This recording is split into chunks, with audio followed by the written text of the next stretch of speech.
Hello, I'm John Harrison, Maryland Realtors 2020 President. I would like to introduce the new process for electing state association leadership. In June 2019, the Board of Directors adopted changes to our bylaws that eliminated the nominating committee and created a new credentials committee.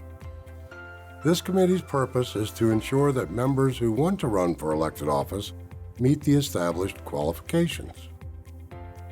Our goal was to create an environment where all motivated members are encouraged to pursue leadership positions. We believe the new streamlined process will accomplish this. In September, the Board of Directors adopted policies that explain the Credentials Committee process as well as a timeline, the criteria, and the campaign rules. The purpose of these guidelines is to help the Credentials Committee uniformly and consistently review applications to determine whether the candidates are qualified to serve in their desired elected positions. The Credentials Committee will be comprised of one member from each of the districts established in our bylaws. Each district will appoint one member.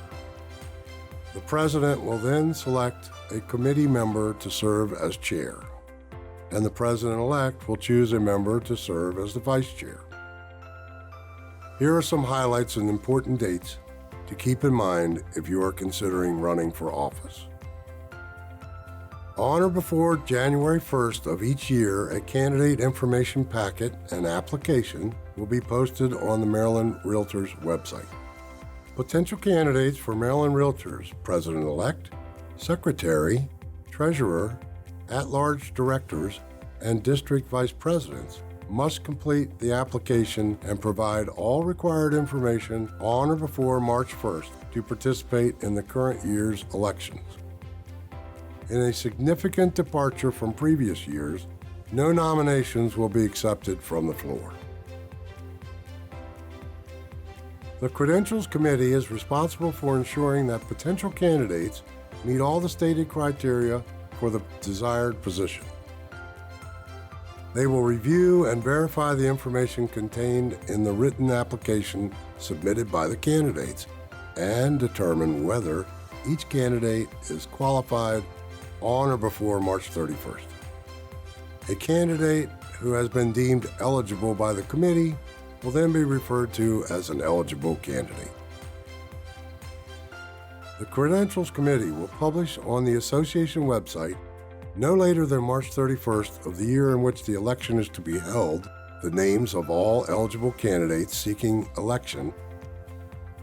The committee will also submit the slate of eligible candidates to the Maryland Realtors Board of Directors. Once a potential candidate has been informed in writing that he or she is eligible for their respective position, that person may then formally announce their candidacy and begin distribution of campaign materials. Copies of all campaign materials must be sent to Maryland Realtors for approval 3 business days prior to distribution. The CEO and/or designated staff member will review the materials and reply in writing to indicate approval. If a potential candidate is deemed ineligible by the Credentials Committee, the candidate may file an appeal with the committee in accordance with the process provided on our website. Eligible candidates may begin campaigning for elected office on April 20th, following the notification from the committee. Candidates may accept a commitment of or receive campaign financial support from their local association before then. Here are some rules for campaigning. All campaign materials must contain truthful and accurate information. Eligible candidates may not imply that they've received support or endorsement from Maryland Realtors, an elected officer, or a Credentials and Campaign Rules Committee member.